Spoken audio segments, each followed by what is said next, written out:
Activity 6. The geometric significance of M and B.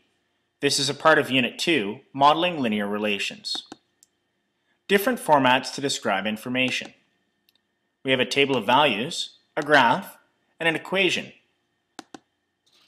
Lindsay is standing on top of the highest mountain at Blue Sky Valley Resort, which is 1,400 meters above sea level. She descends the mountain at a rate of 5 meters every second. Lindsay's information can be displayed in these different formats. A table of values can show her elevation above sea level at a certain amount of time. A graph can show this relation in an easy-to-see graphic picture. And an equation can model her exact elevation given a certain time. Lindsay is descending down the hill, so the elevation is decreasing as time passes. You see that this gives us a negative rate of change. If we were to calculate the first differences here, it would be a negative value. The initial elevation value is 1,400 meters. You can see that in the first row of the table of values. You can see that the graph is sloping down. This gives us a negative rate of change. And you can see that the graph intersects the y-axis at 1,400 meters. You can see that at the y-intercept. And with the equation, t represents the time in seconds and e represents the elevation above sea level. The rate of change is -5. It's a negative rate of change. And the value of 1,400 represents the initial value when time is equal to 0. So there are different formats to describe the same situation. Let's take a look at an example. The ascent of a climber up the hill is represented by the following equation. D is equal to 3 plus 0.5 t, where t represents the time in hours and d represents the distance from the bottom of the hill in kilometers. Draw a graph representing this relationship. We'll need a piece of graph paper, and we'll need to remember that we should label the axes, the dependent being distance in kilometers and the independent being time in hours. We'll need to choose the scale so that it's appropriate, and we'll need to find the initial value. With our equation d is equal to 3 plus 0.5 t, our initial value is 3. We'll place that along the vertical axes. That will become our y-intercept and our starting point.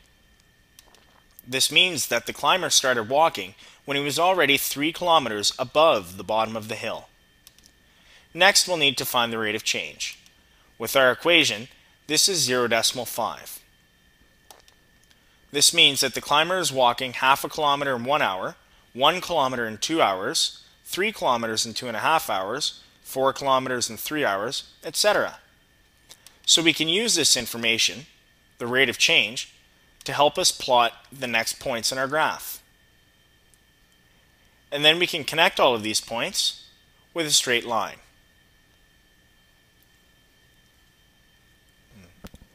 Let's take a look at another example. The given graph represents how much Frodo is getting paid monthly. Write an equation representing his monthly pay. To do this, we'll let S represent his sales in dollars. How much he sold in 1 month. That's the independent variable. And we'll let P represent his monthly earnings in dollars. That's the dependent variable.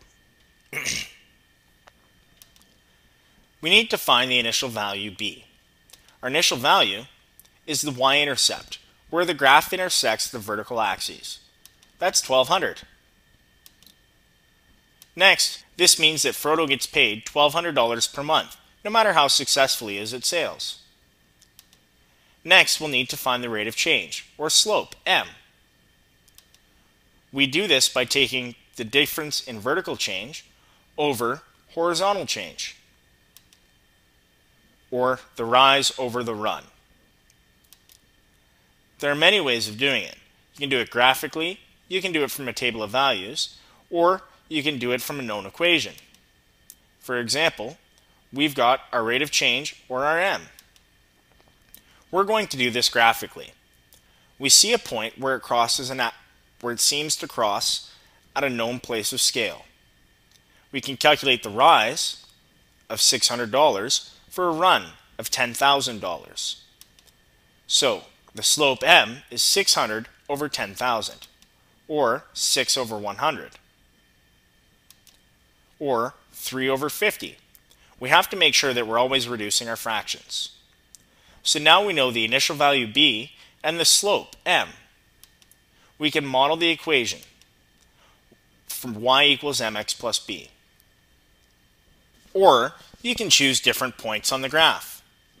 We still have the same situation, but let's choose the first point where it seems to cross a known value, at just past 5,000, where we have a rise of 300 and a run of 5,000. Our slope then would be 300 over 5,000, or 3 over 50. We can write this as a decimal value of 0.06. Notice that it's the exact same as in the previous way we calculated it. Or we can choose different points on the graph. If we go all the way over to 20,000, we'll have a rise of 12,000 and a run of 20,000. This will give us a slope m of 1,200 over 20,000, which reduces to 12 over 20, which reduces to 3 over 50. As a decimal, that's 0.06. It didn't matter which points we chose.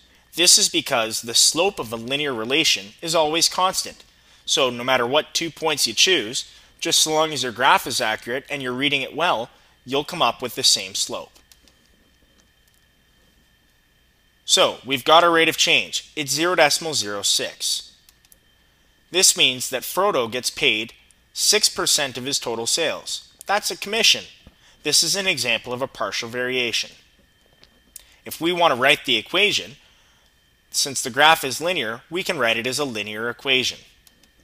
The dependent variable is equal to the initial value plus the rate of change multiplied by the independent variable. Well, our dependent variable was our monthly pay, P. Our initial value was 1,200. Our rate of change was 0.06, and our independent variable was S. We have monthly pay is equal to 1,200 plus 0.06 times sales. Our answer to our equation is Frodo's monthly pay can be represented by the following equation. P is equal to 1,200 plus 0.06 S, where S represents his sales in dollars and P is his monthly pay. Example 3. Princess Fiona is offering babysitting services. She charges $10 for travel expenses plus $7 per hour. The following graph represents her daily earnings in dollars.